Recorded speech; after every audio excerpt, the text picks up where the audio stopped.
16 de diciembre de 1944. Europa Occidental. El amanecer llega tarde y el frío no perdona.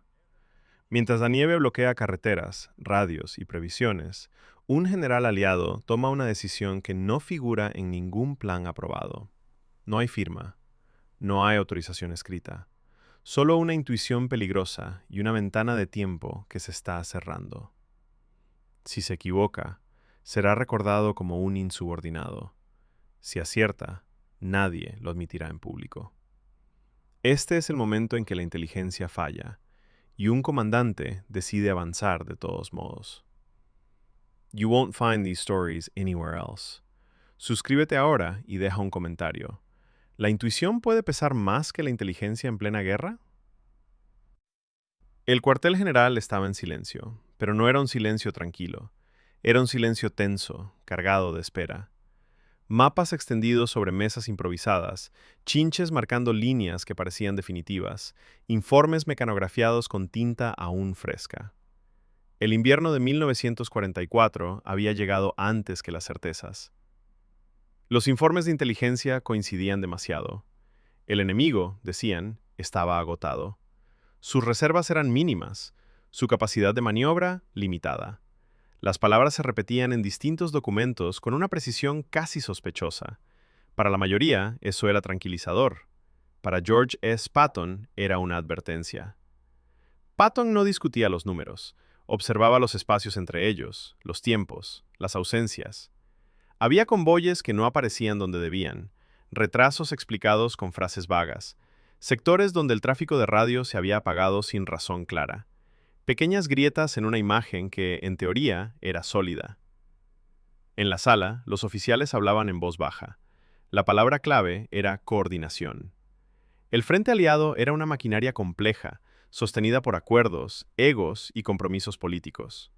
Ningún movimiento importante debía ejecutarse sin aprobación. Esperar era sinónimo de disciplina. Patton escuchaba, fumaba, no interrumpía. Sabía que cada minuto que pasaba era una decisión en sí misma. La guerra no se detenía porque los informes fueran tranquilizadores. El enemigo tampoco. Demasiado orden, murmuró, casi para sí mismo. Algunos no lo oyeron. Otros fingieron no hacerlo. La inteligencia insistía. El enemigo no estaba en condiciones de lanzar una ofensiva seria. Las carreteras estaban saturadas. El combustible escaseaba. El frío jugaba en contra. Todo parecía lógico. Demasiado lógico.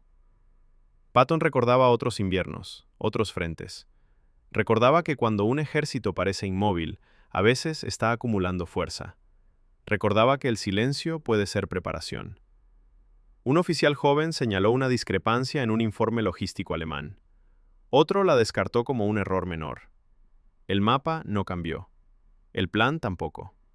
Afuera, los motores de algunos vehículos ya estaban listos. No por orden oficial, sino por costumbre.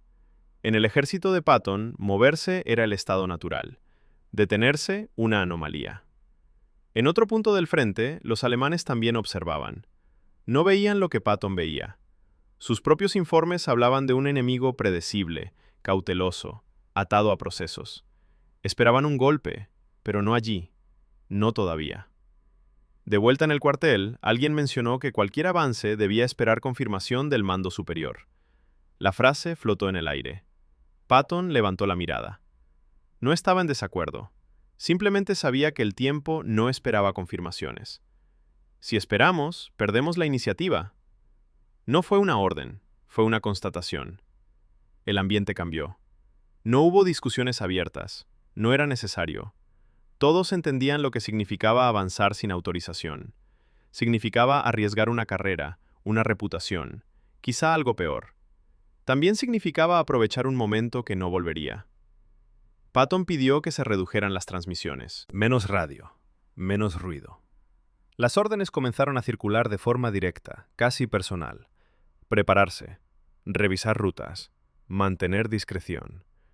No hubo comunicado oficial. No hubo anuncio solemne. El movimiento comenzó como comienzan las cosas más peligrosas en la guerra, en silencio. Las columnas avanzaron despacio al principio, cubiertas por la oscuridad y la nieve. Los hombres no sabían que estaban participando en una decisión que dividiría a los aliados. Sabían que se movían antes de lo previsto. Y eso, en sí mismo, ya era una señal. En otros cuarteles, la misma información seguía siendo interpretada como una garantía de estabilidad. Nadie imaginaba que una pieza ya se estaba moviendo fuera del tablero aprobado. En la guerra moderna, no siempre gana quien tiene más datos. A veces gana quien sabe cuándo esos datos ya no sirven. Esa noche, mientras el frío cerraba caminos y la nieve amortiguaba el sonido de los motores, el avance sin autorización ya era un hecho. Y las consecuencias, todavía invisibles, empezaban a formarse. El avance ya estaba en marcha cuando los primeros informes comenzaron a llegar al nivel superior del mando aliado. No eran alarmas, no eran advertencias, eran simples anomalías administrativas, un movimiento registrado antes de tiempo, una columna que había salido sin constar en el plan diario. Nada que, por sí solo, justificara una intervención inmediata. Así funcionaba la maquinaria aliada en el invierno de 1944. Demasiado grande para reaccionar rápido, demasiado segura de sus propios cálculos. En los despachos de inteligencia, los analistas revisaban mapas cubiertos de chinches de colores. Rojo para el enemigo, azul para los aliados. Flechas limpias, bien trazadas. Demasiado limpias. Las Ardenas aparecían como un sector secundario, frío, boscoso, poco propicio para grandes maniobras. Eso decían los informes. Eso repetían los resúmenes. La inteligencia aliada se apoyaba en 3 pilares: intercepciones de radio, reconocimiento aéreo y análisis logístico. En teoría, un sistema robusto. En la práctica, vulnerable al clima, al exceso de confianza y a los supuestos previos.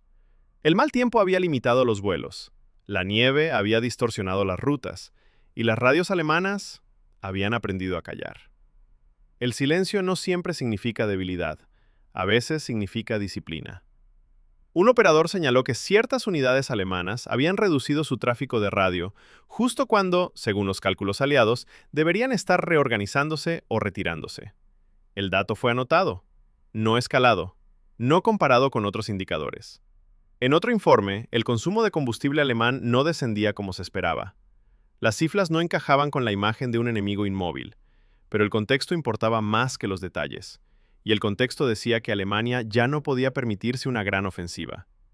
Patton no estaba en esa sala, pero pensaba en lo mismo. Sabía que cuando todos los informes apuntan en una sola dirección, es cuando hay que mirar hacia los lados. Mientras tanto, en el frente, los hombres avanzaban con cautela. No era una carrera, era un desplazamiento calculado. Rutas secundarias, horarios irregulares, menos radio, más mensajeros. El tipo de movimiento que no aparece en los grandes mapas de situación hasta que ya es demasiado tarde. En el cuartel general aliado, alguien preguntó por ese movimiento. La respuesta fue técnica, un ajuste local, nada significativo. El sistema se tranquilizó a sí mismo. La guerra moderna se decide tanto por lo que se ve como por lo que se ignora. Patton, por su parte, seguía sin emitir declaraciones formales. No quería atraer atención prematura. Sabía que en cuanto el avance se hiciera visible en los informes centrales, llegarían las preguntas, y detrás de ellas, las órdenes de detenerse. A cientos de kilómetros, los mandos alemanes observaban un panorama distinto. No sabían exactamente qué estaba ocurriendo, pero percibían una aceleración aliada fuera de los patrones habituales. Pequeñas incursiones, contactos inesperados, movimientos que no encajaban con la prudencia que esperaban del enemigo. Un oficial alemán anotó en su diario que «los americanos parecen inquietos». La frase no fue enviada por radio, no llegó a ningún informe aliado. El clima seguía cerrándose. Nubes bajas, nieve constante. El tipo de tiempo que silencia motores y oculta errores. Para la inteligencia aérea aliada era una desventaja. Para un avance discreto, una cobertura perfecta. En una reunión nocturna, un analista sugirió revisar las estimaciones sobre la capacidad alemana en ese sector. La respuesta fue inmediata. No había indicios suficientes. Cambiar ahora significaría admitir que las previsiones anteriores podían estar equivocadas. En las grandes organizaciones, reconocer un error es más difícil que cometerlo. Patton lo sabía, por eso no esperaba correcciones desde arriba. El tiempo seguía corriendo. Cada kilómetro ganado sin oposición confirmaba su sospecha. El enemigo no estaba donde la inteligencia decía que estaba. O peor aún, estaba exactamente donde no lo esperaban. Las primeras escaramuzas fueron breves, confusas, unidades alemanas sorprendidas, pero no desorganizadas, demasiado rápidas en reaccionar para ser restos de un ejército derrotado, demasiado disciplinadas para improvisar. Eso fue lo que terminó de convencerlo. No era un frente vacío, era un frente mal interpretado. A esa altura, el avance sin autorización ya no podía ocultarse por completo. Algunos informes comenzaron a subir de nivel. No hablaban de crisis, hablaban de iniciativa local, de oportunidad táctica. Lenguaje neutro para una decisión peligrosa. En los despachos más altos, alguien empezó a preguntarse si Patton estaba yendo demasiado lejos. Nadie dio la orden de detenerlo. Todavía. Porque detenerlo ahora significaría asumir la responsabilidad de lo que pudiera ocurrir después. Mientras la nieve seguía cayendo, la distancia entre la realidad del frente y la imagen en los mapas de inteligencia se hacía cada vez mayor. Dos versiones de la misma guerra avanzaban en paralelo, y pronto una de ellas iba a imponerse a la otra. Lo que nadie sabía aún era que la inteligencia aliada no solo había fallado en leer al enemigo, sino en entender a uno de los suyos. El tercer día del avance marcó el punto sin retorno. Ya no se trataba de una maniobra discreta ni de una corrección táctica. Las unidades habían cruzado una línea invisible, una frontera que no aparecía en los mapas oficiales, pero que todos en el mando conocían. A partir de ese momento, avanzar sin autorización dejaba de ser una iniciativa local y se convertía en un hecho político. Patton lo entendía mejor que nadie. Por eso no aceleró. Hizo lo contrario. Ajustó el ritmo, redujo la exposición. Ordenó pausas calculadas, no para esperar permiso, sino para observar. Cada detención breve servía para medir la reacción del enemigo y la de sus propios aliados. Los primeros contactos serios llegaron al amanecer. No fueron ataques frontales, fueron sondas. Pequeñas unidades alemanas probando líneas, midiendo tiempos de respuesta, retirándose antes de quedar fijadas. No era el comportamiento de un ejército en retirada. Era el lenguaje de alguien que aún pensaba en términos ofensivos. Los informes desde el frente empezaron a cambiar de tono. Ya no hablaban de resistencia residual. Hablaban de coordinación, de movimientos laterales, de posiciones preparadas con antelación. Cada mensaje reforzaba una idea incómoda. El enemigo había previsto algo, aunque no exactamente esto. En el cuartel general aliado, los mismos datos generaban interpretaciones distintas. Algunos oficiales comenzaron a sospechar que las estimaciones previas habían sido demasiado optimistas. Otros insistían en que se trataba de reacciones aisladas, exageradas por comandantes demasiado agresivos. El nombre de Patton empezó a circular con más frecuencia. No en comunicados, en conversaciones privadas, en frases a media voz. Está yendo demasiado rápido. No espera confirmaciones. Puede comprometer al frente. Patton no respondía. No defendía su decisión. Sabía que explicar demasiado pronto era tan peligroso como avanzar sin permiso. En la guerra, la justificación suele llegar después, si llega. A media mañana, una orden parcial descendió por la cadena de mando. No era una orden de detenerse, era peor. Era una solicitud de aclaración. Pedía detalles, rutas, objetivos, cronograma. Todo lo que, de ser respondido con precisión, permitiría frenar el avance sin asumirlo abiertamente. Patton leyó el mensaje en silencio. Luego lo dobló. No lo ignoró. Lo reinterpretó. Respondió con términos generales, lenguaje técnico, ninguna promesa concreta, ninguna pausa explícita. La maniobra continuó. En el frente la presión aumentaba. El terreno se volvía más complejo. Bosques cerrados, carreteras estrechas, pueblos pequeños donde cada esquina podía ocultar un arma antitanque.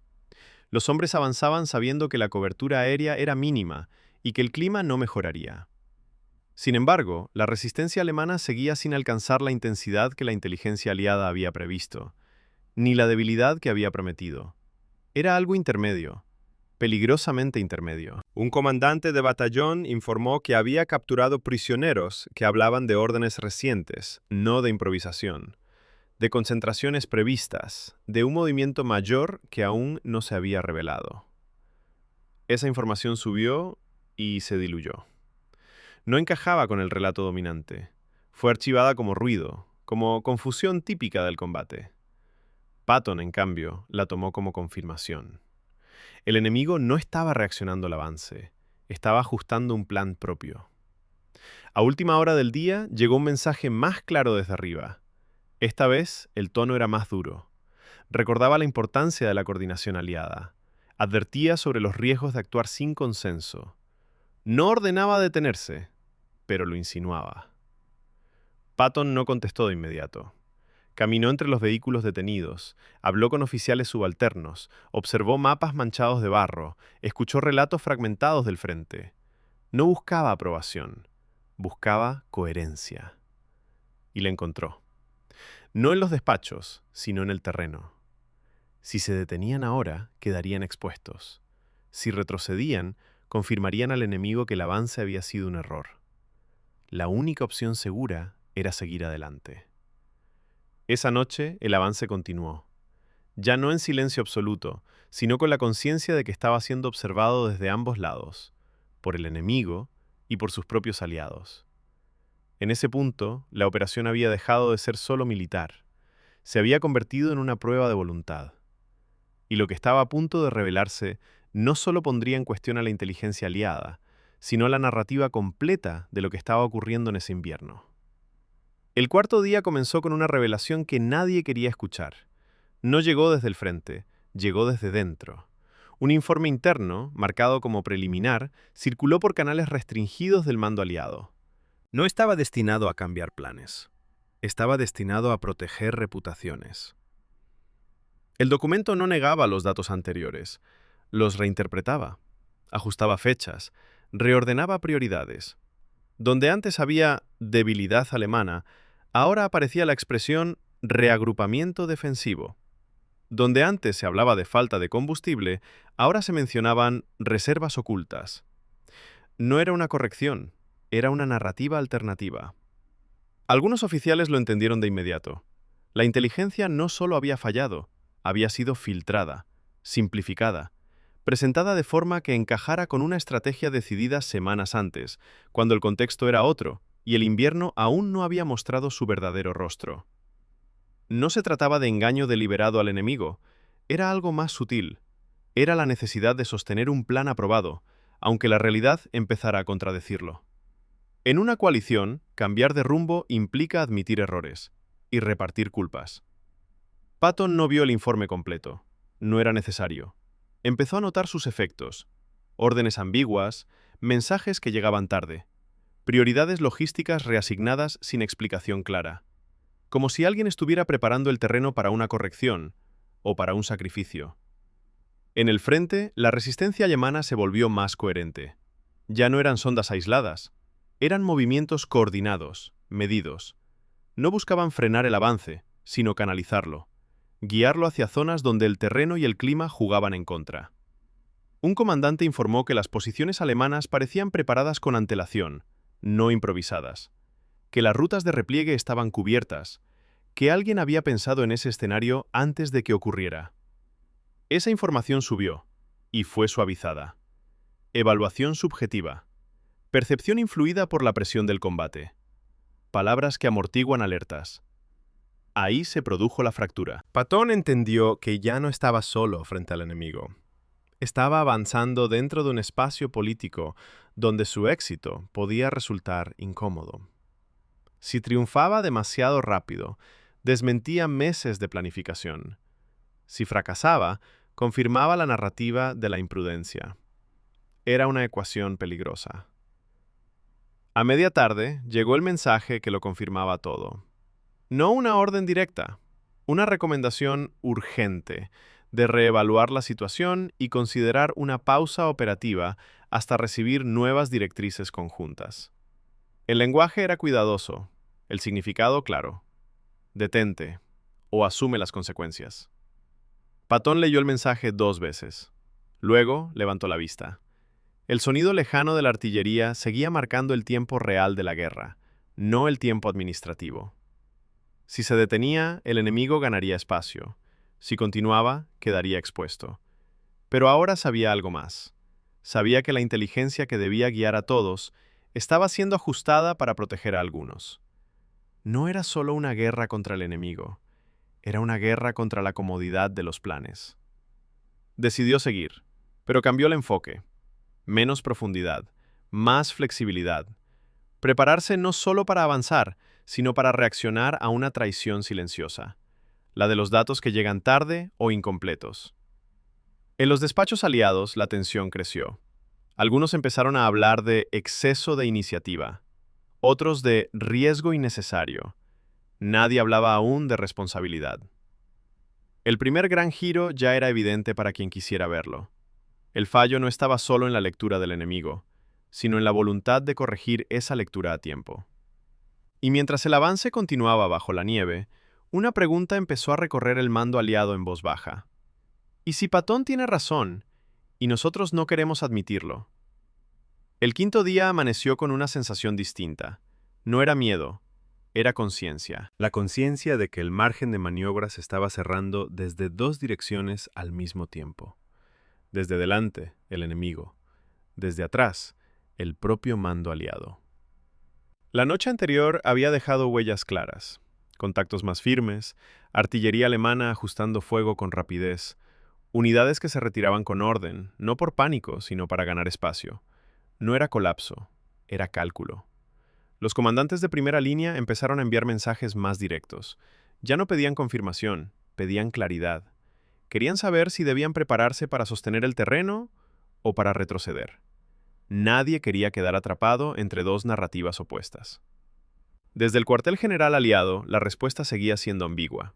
Frases medidas, recomendaciones abiertas, recordatorios de la necesaria coordinación entre fuerzas. Lenguaje diplomático para una situación que ya no lo era. Patton lo interpretó como lo que era, no una estrategia, una cobertura. Si todo salía bien, el avance sería presentado como una consecuencia natural del plan aliado. Si salía mal, sería una iniciativa personal fuera de control. Esa certeza cambió la atmósfera. Las órdenes se volvieron más cortas, más concretas, menos justificadas. El avance continuó, pero ahora cada movimiento incluía una opción de ruptura, una salida de emergencia. Patton empezó a hablar con sus comandantes de una forma distinta. No sobre objetivos, sino sobre escenarios.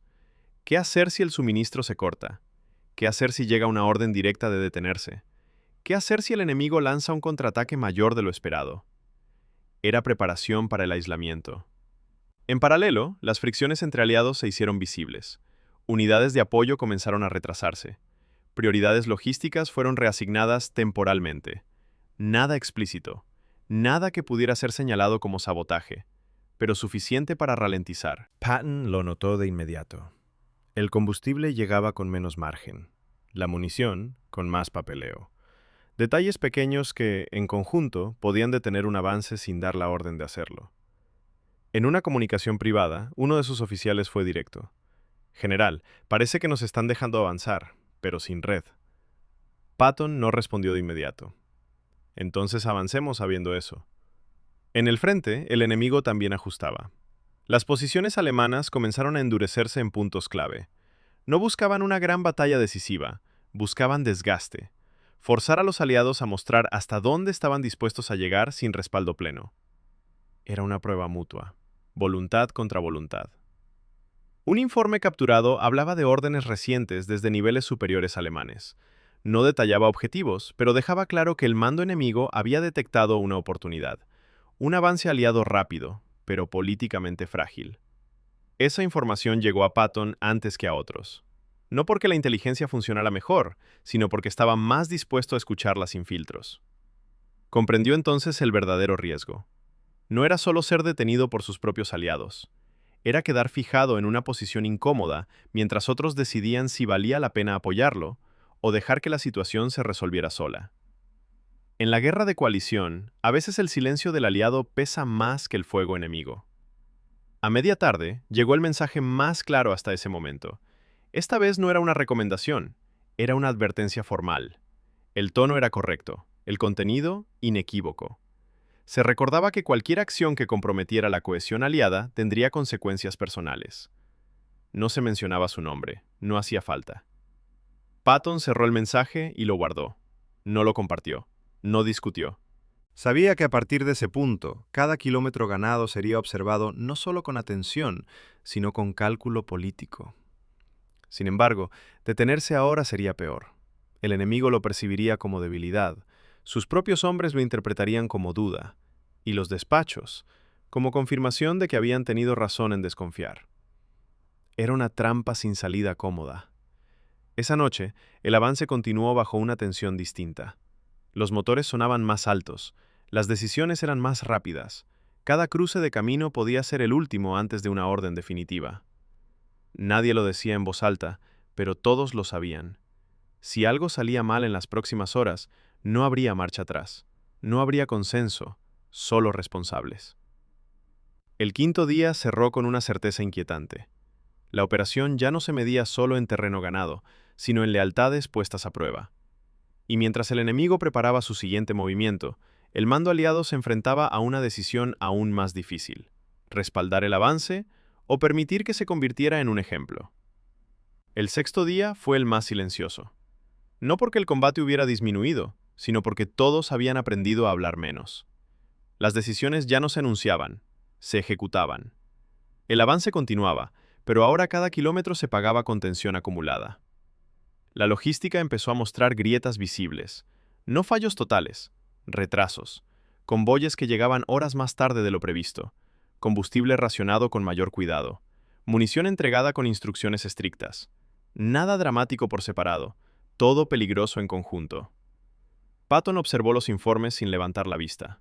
No era la primera vez que veía una operación morir lentamente por detalles administrativos.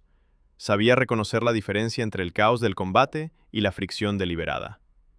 «Nos están probando», dijo en voz baja. «A ver cuánto aguantamos sin apoyo explícito». En el frente, los comandantes ajustaban planes sobre la marcha. Avanzaban cuando podían, se atrincheraban cuando era necesario.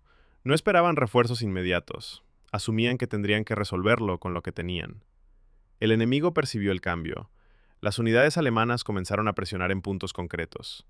No ataques masivos, golpes breves, bien sincronizados. Buscaban forzar una reacción, medir la resistencia, detectar debilidades. Un oficial informó que los alemanes parecían conocer mejor las rutas de suministro aliadas que algunos mandos superiores. La información llegó y fue archivada. Patton ya no se hacía ilusiones. Comprendió que la inteligencia aliada estaba operando con dos velocidades, una para el enemigo, otra para él, y ninguna coincidía del todo con la realidad. A media mañana recibió un mensaje cifrado, no del mando supremo, de un viejo conocido en otro cuartel. Pocas palabras, sin firma. No todos están en contra, pero nadie quiere ser el primero en apoyarte. Era suficiente. El avance se reorganizó, menos profundidad, más protección de flancos, preparativos para un choque mayor.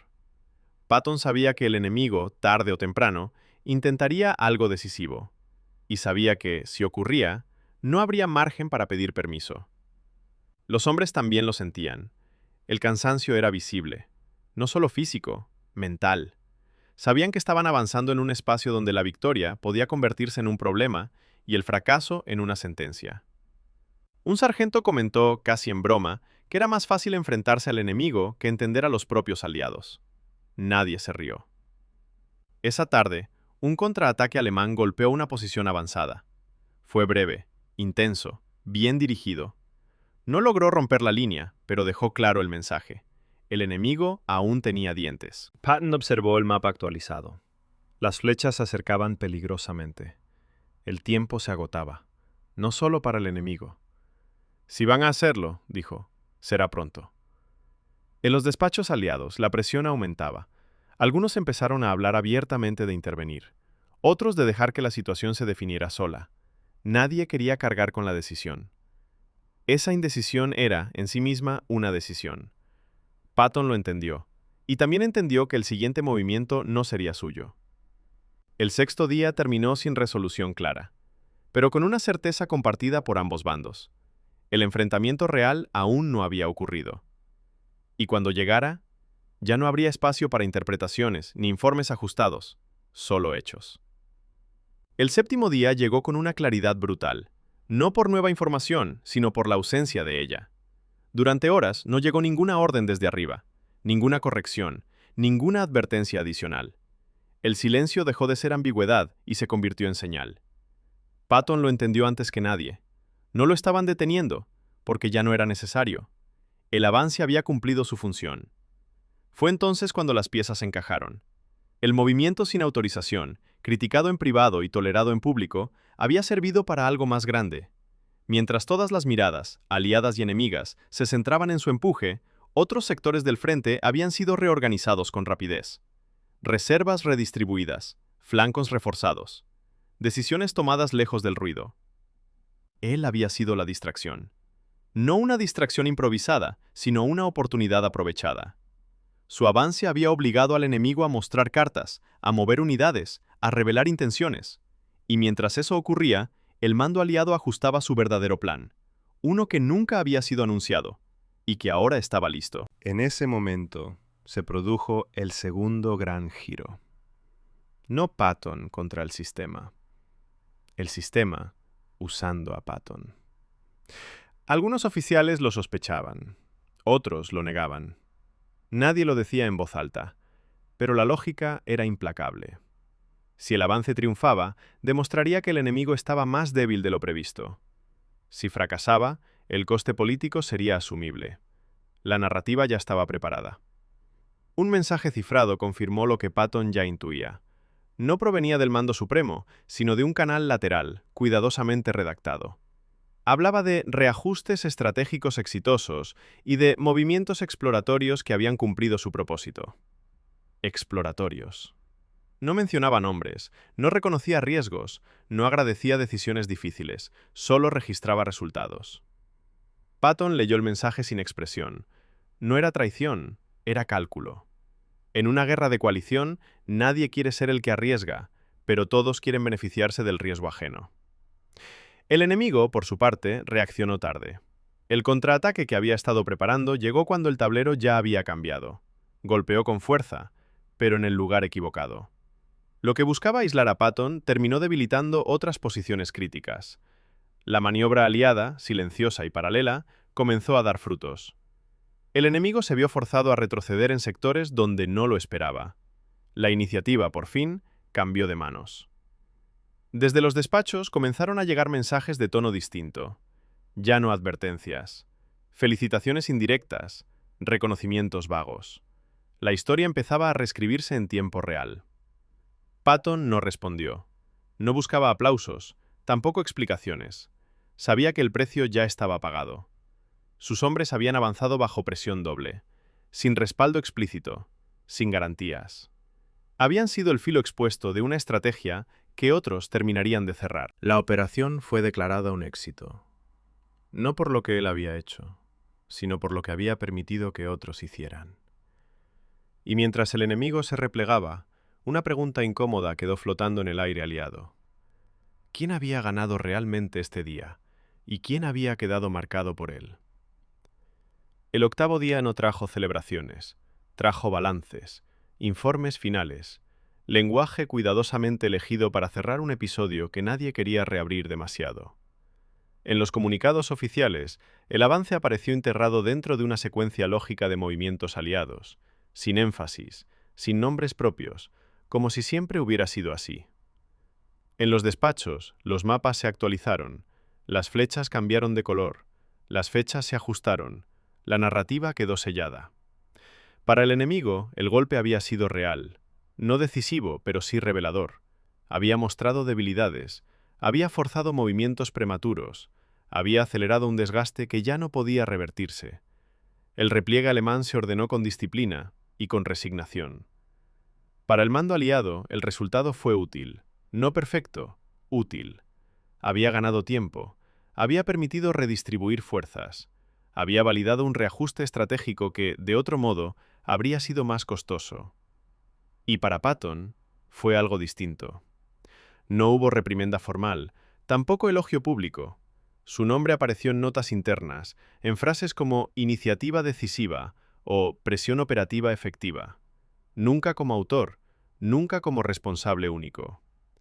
Algunos oficiales se acercaron en privado, apretón de manos, comentarios breves, miradas que decían más de lo que podían escribir. Otros mantuvieron distancia, El éxito, como el riesgo, se repartía con cuidado. Patton no reclamó nada. Sabía cómo funcionaba el juego. Había ganado el día, pero había perdido el control del relato. Sus hombres regresaron a posiciones más seguras, exhaustos, silenciosos, con la sensación de haber estado en el lugar equivocado y al mismo tiempo en el lugar exacto donde la guerra se decide. En retrospectiva, los analistas hablarían de decisión audaz, de explotación de una ventana temporal, de presión operativa que obligó al enemigo a cometer errores. Palabras limpias, técnicas, sin mencionar el precio político. Pero entre quienes estuvieron allí quedó otra lectura, más simple, más incómoda. La inteligencia no siempre falla por falta de datos. A veces falla porque no quiere ver lo que esos datos implican. El avance sin autorización no fue solo un movimiento táctico, fue un espejo. Mostró cómo, en una guerra de coalición, la velocidad puede ser tan peligrosa como la lentitud. Cómo la iniciativa puede convertirse en herramienta o en escudo para otros. Patton siguió adelante, como siempre. Otra operación, otro frente, otra carrera contra el tiempo. Pero aquel invierno dejó una marca. Había demostrado que tenía razón, y que eso no siempre es una victoria. Porque en la guerra moderna no basta con acertar. Hay que sobrevivir a las consecuencias de haberlo hecho antes que los demás. You won't find these stories anywhere else. Suscríbete ahora y deja tu comentario. ¿Quién crees que paga el verdadero precio cuando una decisión militar resulta ser correcta?